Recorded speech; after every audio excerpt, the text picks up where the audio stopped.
Hello दोस्तों, नमस्कार। कैसे हैं आप सब। आशा करता हूँ आप सभी लोग ठीक होंगे और एग्ज़ाम की तैयारी भली भांति कर रहे होंगे। तो दोस्तों, आज के लेक्चर में हम बात करने वाले हैं सिंधु घाटी सभ्यता के बारे में।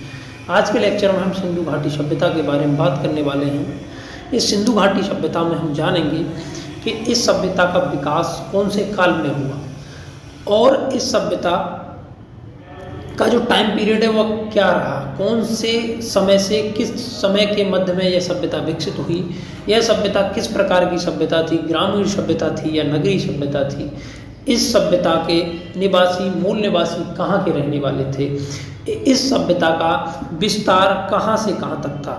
यह सभ्यता की हम विस्तार की भी बात करेंगे कि यह सभ्यता का विस्तार कहाँ से कहाँ तक था।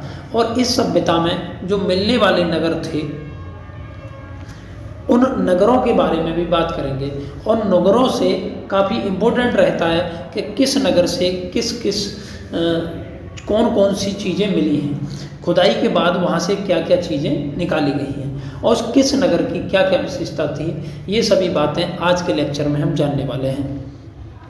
तो आज के लेक्चर में हमने लूसेंट प्लस एनसीईआरटी दोनों का सार, दोनों से फैक्ट को कलेक्ट करके इसमें शामिल कर रखा है। तो लेक्चर आज का काफ़ी इम्पोर्टेंट रहने वाला है और लेक्चर को अंत तक जरूर देखें, क्योंकि अगर इस लेक्चर की बात करें तो सिंधु घाटी सभ्यता से हर एग्ज़ाम में प्रश्न बनते ही रहते हैं। तो आइए चलते हैं लेक्चर पर।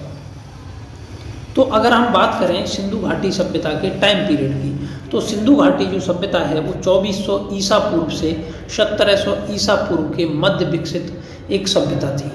ये कब से कब तक रही थी? 2400 ईसा पूर्व से और 1700 ईसा पूर्व के मध्य ये विकसित हुई थी। अगर इस सभ्यता की विशेषता की बात करें कि ये कैसी सभ्यता थी, तो यह एक नगरीय सभ्यता थी। कैसी सभ्यता थी? यह एक नगरीय सभ्यता थी।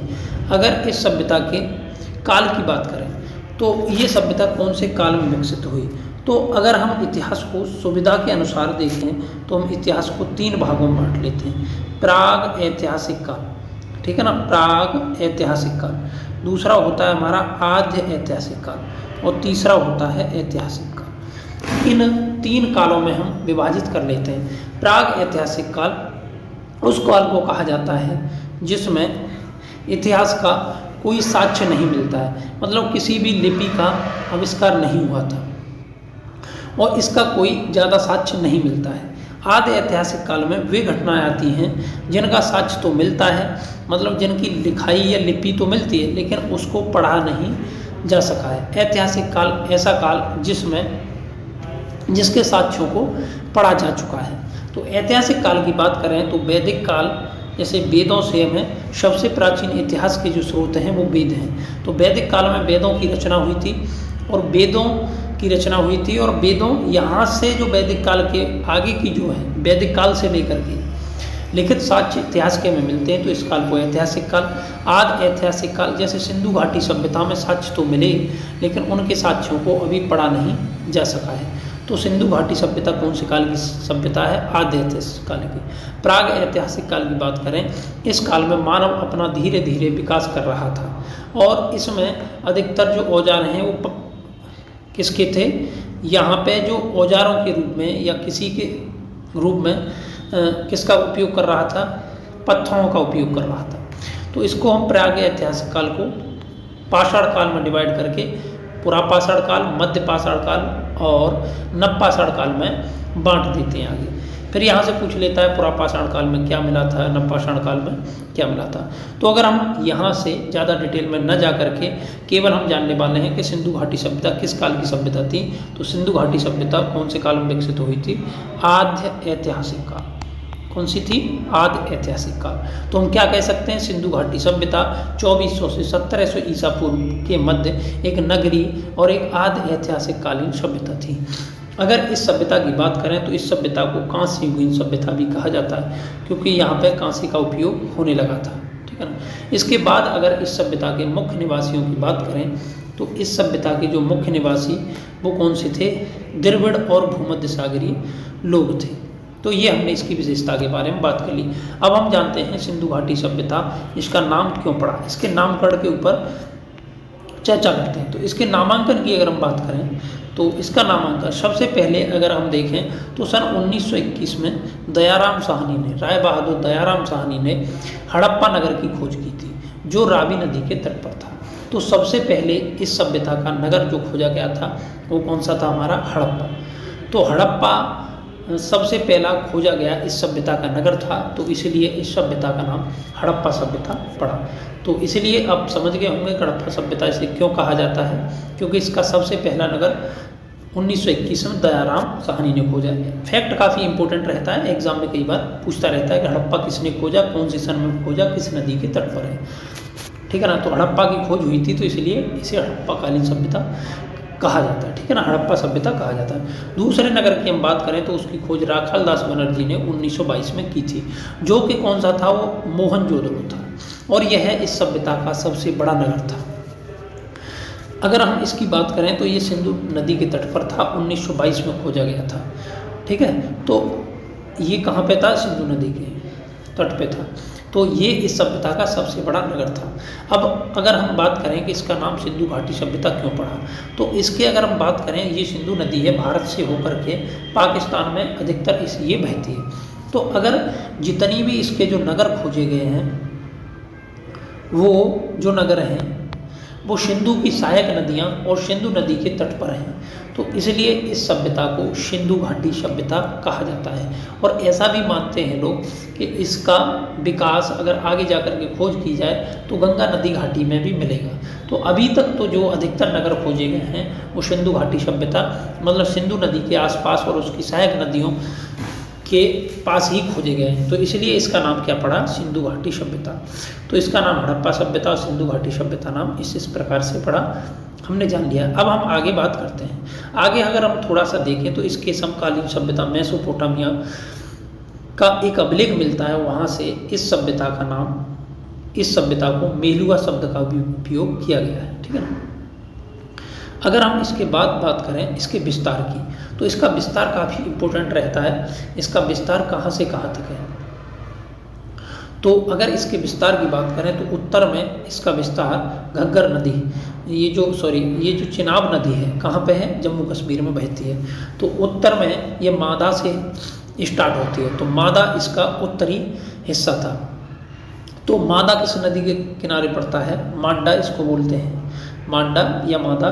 तो ये कहाँ पे पड़ता है, चिनाब नदी, जम्मू कश्मीर में। तो इसका उत्तरी स्थल कहाँ पे खोजा गया है, मांदा में, ठीक है ना। अगर दक्षिणी स्थल की बात करें तो ये कहाँ है, दाइमाबाद। और दाइमाबाद महाराष्ट्र में गोदावरी नदी के तट पर पड़ता है। अगर इसके पश्चिमी विस्तार की बात करें हम, तो इसका पश्चिमी विस्तार जो है सुतकांगेडोर बलूचिस्तान में दासक नदी के तट पर पड़ता है। और इसके पूर्वी स्थल की अगर हम बात करें तो पूर्वी स्थल उत्तर प्रदेश के आलमगीरपुर, उत्तर प्रदेश में मेरठ के पास आलमगीरपुर है, वहाँ पर इसका पूर्वी विस्तार मिलता है। आलमगीरपुर किस नदी के तट पर है, हिंडन नदी के। तो अगर इस सभ्यता के विस्तार की बात करें तो उत्तर में मांडा से लेकर के दक्षिण में दाइमाबाद तक तथा पश्चिम में सुतकांगेडोर से लेकर के आलमगीरपुर तक ये फैली हुई सभ्यता थी। अगर इस सभ्यता का विस्तार की बात करें, ठीक है ना, कि इसका जो आकार कैसा, तो इसका आकार पूछता रहता है, इसका आकार त्रिभुजाकार था। कैसा था, इसका आकार त्रिभुजाकार था। तो ये किस आकार की सभ्यता थी, त्रिभुजाकार आकार था, ये त्रिभुजाकार आकार में फैली हुई थी। अगर हम नेक्स्ट बात करें तो अगर हम देखते हैं कि यह कैसी सभ्यता थी, यह एक नगरी सभ्यता थी। तो अगर इसमें हम नगरी सभ्यता थी तो इसमें कौन कौन से प्रमुख नगर थे, तो इसमें 6 बड़े नगर पाए गए थे। तो इसमें के कौन कौन से 6 बड़े नगर थे, तो इसके मोहनजोदड़ो, हड़प्पा, गढ़वारीवाल, धौलावीरा, राखीगढ़ी और कालीबंगन, ये 6 नगर इसके बड़े नगर थे, ठीक है ना। ये कौन से नगर थे, ये 6 नगर सबसे बड़े नगर थे। एक और प्रश्न की अगर हम बात कर लें जो काफ़ी इंपॉर्टेंट रहता है एग्जाम में, वो है कि इस सभ्यता का सबसे बड़ा नगर कौन था। तो सिंधु घाटी सभ्यता का सबसे बड़ा नगर कौन सा था, सबसे बड़ा नगर कौन सा था, मोहनजोदड़ो इसका सबसे बड़ा नगर था। अगर हम इसके बात करें कि इसका भारत में जो अगर पूछे सबसे बड़ा नगर कौन सा था तो मोहनजोदड़ो है, जो कभी कहाँ पे पड़ता है, पाकिस्तान में। लेकिन अगर पूछे भारत में खोजा गया इसका सबसे बड़ा स्थल कौन सा है, तो राखीगढ़ी है, जो घग्गर नदी के तट पे पड़ता है। कौन सा है, राखीगढ़ी। तो ये काफ़ी इम्पोर्टेंट है। भारत में खोजा गया इसका सबसे बड़ा स्थल वर्तमान में, ठीक है ना। ये तो पाकिस्तान में पड़ता है, तो भारत में इसका सबसे बड़ा स्थल कौन सा है? राखी गढ़ी, जो घग्गर नदी के तट पर है। ये 2 फैक्टर हमें ध्यान में रखने हैं, काफ़ी इंपॉर्टेंट रहते हैं। ये राखी गढ़ी है और ये मोहनजोदड़ो है। इसका सबसे बड़ा स्थल है जो कि पाकिस्तान में, लेकिन भारत में राखी गढ़ी है। इसके बाद आ जाता है इसका कौन कौन से नगर यहाँ पे कहाँ पे हैं, ठीक है ना। तो अगर हम इसकी बात करें तो यहाँ पे मैप की सहायता से हमने मैप लगा रखा है, तो इस मैप की सहायता से हम देखते हैं। तो देखो ये जो नदी है ये हमारी सिंधु नदी है। ये कौन सी नदी है? हमारी सिंधु नदी है, इस प्रकार। और ये सिंधु की सहायक नदियाँ सतलज, रावी, चेनाब, झेलम। तो अगर हम इसकी बात करें तो इसका सबसे प्रसिद्ध नगर आ जाता है मोहनजोदड़ो। तो मोहनजोदड़ो कहाँ पे पड़ता है? अभी वर्तमान में पाकिस्तान में, और किस नदी के तट पे स्थित है? ये सिंधु नदी के तट पे स्थित है। फिर इसके बाद आ जाता है चौहदड़ो। तो चौहदड़ो भी इसी नदी के ही तट पर स्थित है। मोहनजोदड़ो हो गया हमारा, चौहदड़ो हो गया, ये 2 नगर इस नदी के तट पे। अब इसके बाद आ जाता है प्रमुख हड़प्पा। हड़प्पा कहाँ पे? जो पाकिस्तान में है ये भी, और कहाँ पे पड़ता है? रावी नदी के तट पर। इसके बाद अगर हम बात करें तो एक आ जाता है कोट दीजी। कोट दीजी, तो कोट दीजी भी कहाँ पे है? ये रहा आपका कोट दीजी, तो ये भी है सिंधु नदी के तट पर। इसके बाद अगर बात करें हम रोपड़, तो अगर हम रोपड़ की बात करें तो भारत में पड़ता है रोपड़, जो कि पंजाब में पड़ता है। और रोपड़ कौन सी नदी के तट पर है हमारा? ये सतलज नदी के तट पर है, ठीक है ना। ये सतलज नदी है, इसकी सहायक नदी, यहाँ पे भारत में ही रोपड़ पड़ता है। उसके बाद अगर बात करें, ये हो गया, अगर हड़प्पा हमने देख ही लिया है। अगर हम कालीबंगन, तो कालीबंगन पड़ता है हमारा ये घग्गर नदी के तट पर, ये कालीबंगन है। और ये कहाँ पे पड़ता है? दो कालीबंगन पड़ता है हमारा राजस्थान का हनुमानगढ़ जिला में। यहाँ पे एक होता है धौलावीरा, जो गुजरात में स्थित है अभी। अगर हम धौलावीरा की बात करें तो ये लूनी नदी के तट पर है धौलावीरा, ठीक है ना। इसके बाद आ जाता है लोथल। अगर हम लोथल की बात करें तो ये लोथल एक बंदरगाह भी रहा है इस नदी का, तो इस सभ्यता का, तो लोथल बंदरगाह है। ये भोगबा नदी के तट पर गुजरात में स्थित है। रंगपुर, ठीक है ना। रंगपुर कहाँ पे? गुजरात का काठियावाड़ जिला और मादन नदी के तट पर, ठीक है ना। इसके बाद आ जाता है हमारा, ये हो गया। इसके बाद आ जाता है यहाँ पे, देख सकते हैं हम, कालीबंगन। कालीबंगन जो तुम्हारा जो ये मतलब जो कालीबंगन हो गया, और जो इसका पूर्वी स्थल है आलमगीरपुर, जो हिंडन नदी के तट पर है। शुतकांगे डोर कहाँ पे है? ये जो पश्चिमी स्थल है ये दासक नदी के तट पर है, ये दासक नदी के तट पर है, ठीक है ना। और तो कोई रहा नहीं। एक बनवाली है जो हरियाणा में पड़ता है, हिसार में, जो रंगोई नदी के तट पर है। ये इस के प्रमुख स्थल है। तो कौन कौन सा स्थल कहाँ पे पड़ता है ये काफ़ी इंपॉर्टेंट रहता है, ये आपको याद करना है। एक मैप और लगाते हैं, उसकी सहायता से समझते हैं। देखो ये मैप लगा रखा है हमने। अगर इस मैप में देखो लिख रखा है प्रमुख स्थल और उसके खोजकर्ता और कहाँ पे। तो हड़प्पा की बात करें तो हड़प्पा की सभ्यता की खोज, जो हड़प्पा जो नगर है रावी नदी के तट पर है, वो मोंटगोमरी पाकिस्तान जिला में है, और दयाराम साहनी ने इसकी खोज की थी। इसके बाद सेकंड आ जाता है हमारा मोहनजोदड़ो। तो मोहनजोदड़ो की अगर हम बात करें तो 1922 में इसकी खोज, सिंधु नदी के तट पर है, ये हमने जान ही लिया, पाकिस्तान का लरकाना जिला। ये काफ़ी इम्पोर्टेंट रहता है। इसके बाद आ जाता है हमारा, इसके बाद अगर देखें तो ये आ जाता है इसमें सूतकांगेडोर, ठीक है ना। सूतकांगेडोर, ये सूतकांगेडोर यहाँ पे। अब देखो अगर धौलावीरा की खोज करें, ये इंपॉर्टेंट रहता है। एक 5-6 के ही केवल आपको याद करें। रविंद्र नाथ बिष्ट, ये कहाँ पे? कच्छ, गुजरात में। और धौलावीरा लूनी नदी के तट पे स्थित है। इसके बाद आ जाता है लोथल।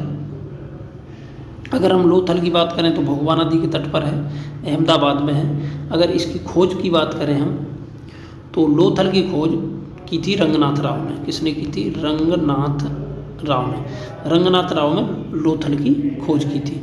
अब आलमगीरपुर देखें जो हिंडन नदी के तट पर है, इसकी खोज यज्ञदत्त शर्मा ने की थी। बनवाली रविंद्र सिंह बिष्ट, हिसार में पड़ता है रंगोई नदी के तट पर। ये इसकी खोज बनवाली की किसने की थी?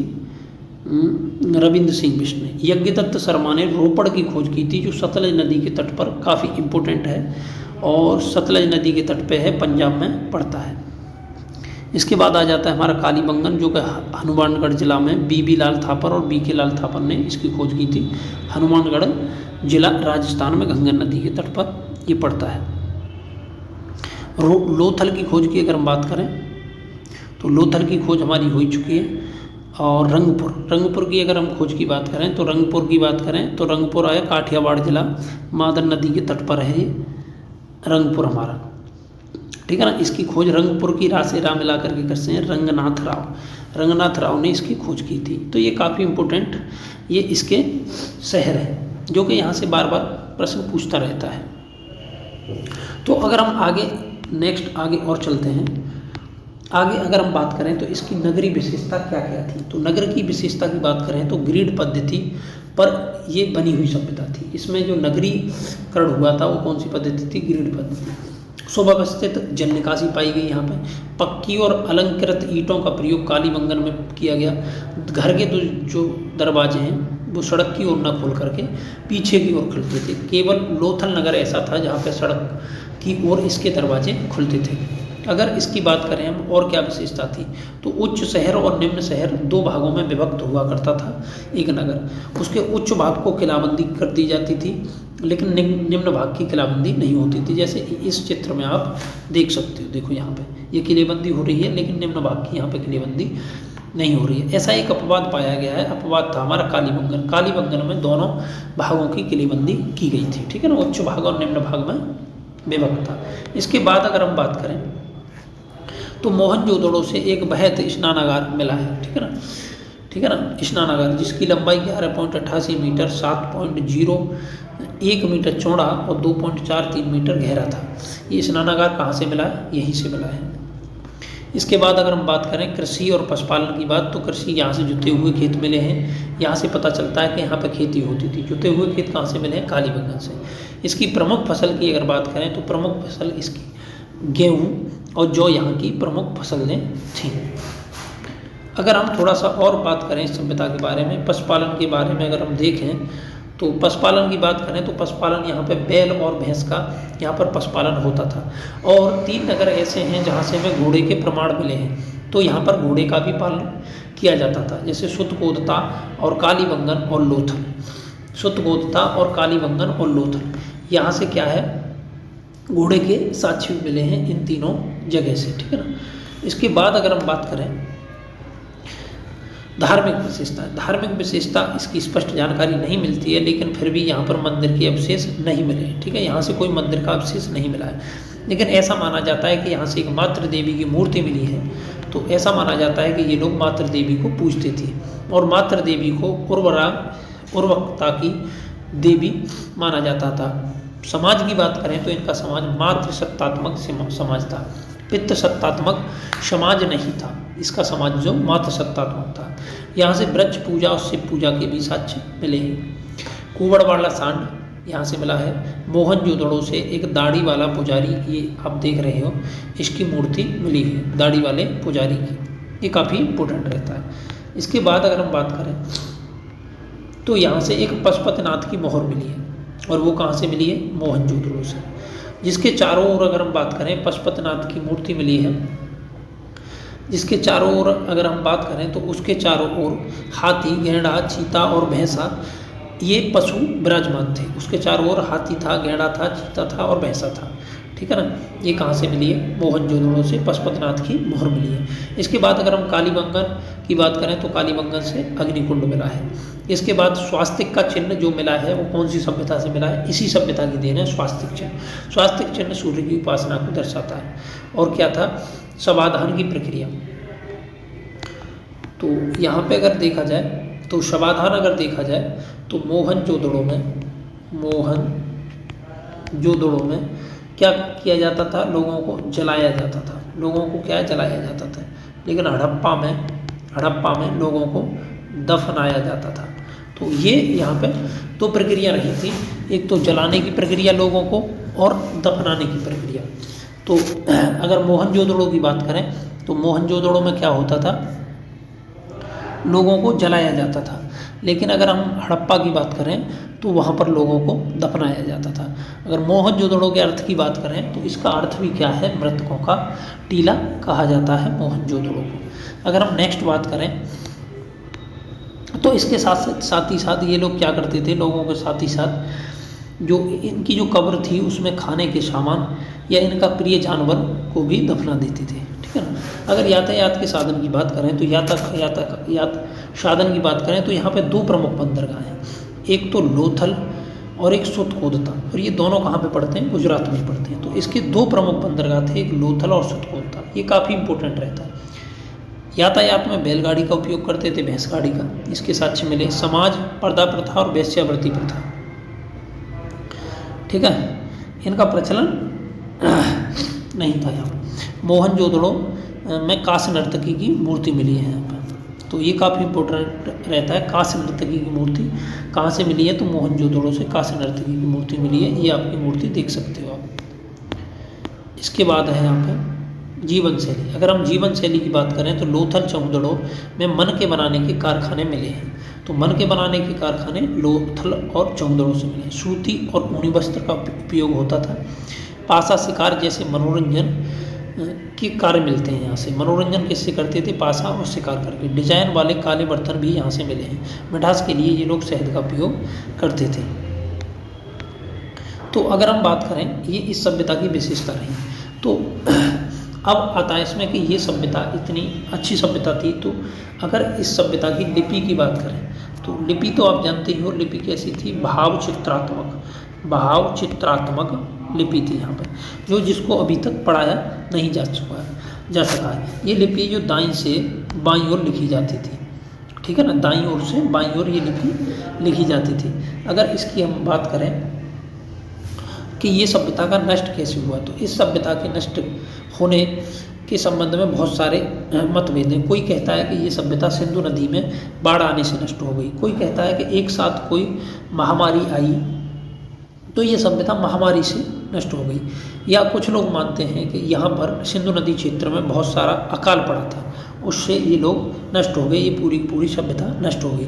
लेकिन इसका सबसे ज़्यादा प्रमाणित साक्ष्य मिलता है इसका बाढ़, तो ये सभ्यता जो है बाढ़ से नष्ट हो गई थी। ये सभ्यता का जो सबसे प्रमाणिक साक्ष्य है वो बाढ़ मिलता है कि सिंधु नदी में बाढ़ आई और उससे ये सारी सभ्यता नष्ट हो गई। तो इसका जो प्रमाणिक साक्ष्य क्या मिलता है कि बाढ़, ऐसा मानते हैं अधिकतर लोग कि ये सभ्यता बाढ़ से नष्ट हो गई। अब ये हमने इस सभ्यता के बारे में जान लिया। अब सबसे ज़्यादा प्रश्न बनते हैं कि किस नगर से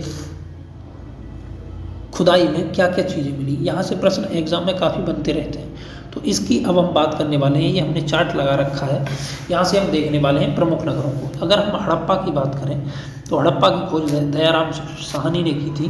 पाकिस्तान के पंजाब प्रांत में चलता है, मोंटगोमरी जिला।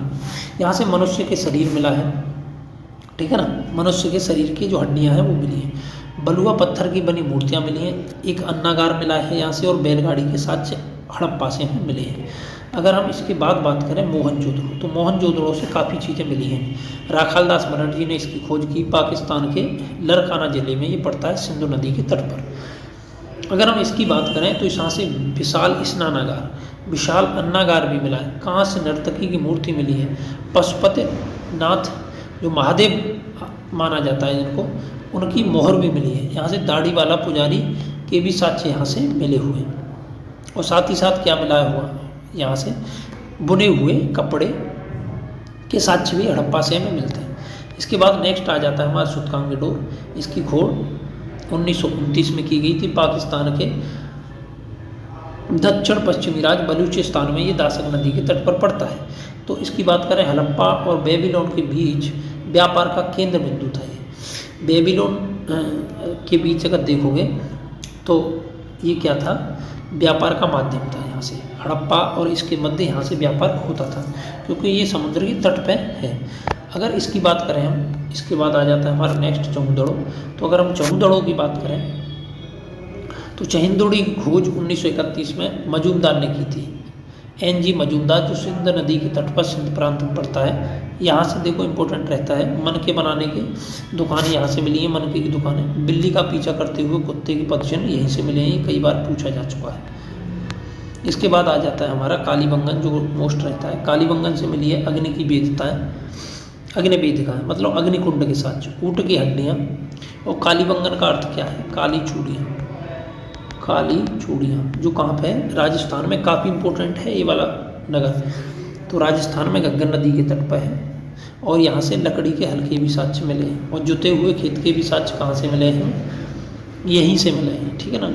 जुते हुए खाली जो जुते हुए खेतों के साक्ष्य भी यहीं से मिले। इसके बाद आ जाता है लोथल। लोथल में क्या मिला है? गोदीबाड़ा, इसे बंदरगाह बोला जाता है।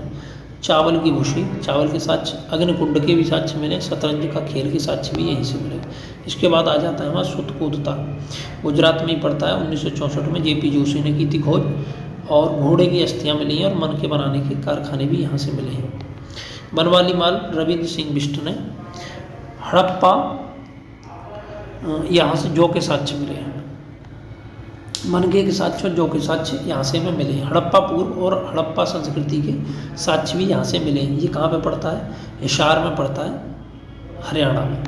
इसके बाद आ जाता है लास्ट हमारा धौलावीरा। धौलावीरा की खोज 1985 में की गई थी कच्छ के रण में। जल निकासी का उचित प्रबंधन यहाँ से मिलता है, और जल कुंड के यहाँ से साक्ष्य मिलते हैं। तो आज के लेक्चर में हमने पूरी हड़प्पा सभ्यता को कवर कर लिया है। लेक्चर काफ़ी इम्पोर्टेंट रहता है ये, और एक एक करके हमने देखो किस प्रकार से अच्छे ढंग से पूरी हड़प्पा सभ्यता को कवर कर लिया है। तो अगर आपको ये लेक्चर हमारा पसंद आता है तो वीडियो को लाइक ज़रूर करें। अगर आप हमारे चैनल पर नए हैं तो चैनल को सब्सक्राइब जरूर करें, और वीडियो को ज़्यादा से ज़्यादा लोगों तक शेयर करें, जिससे अन्य लोगों का भी फ़ायदा हो सके। वीडियो देखने के लिए धन्यवाद।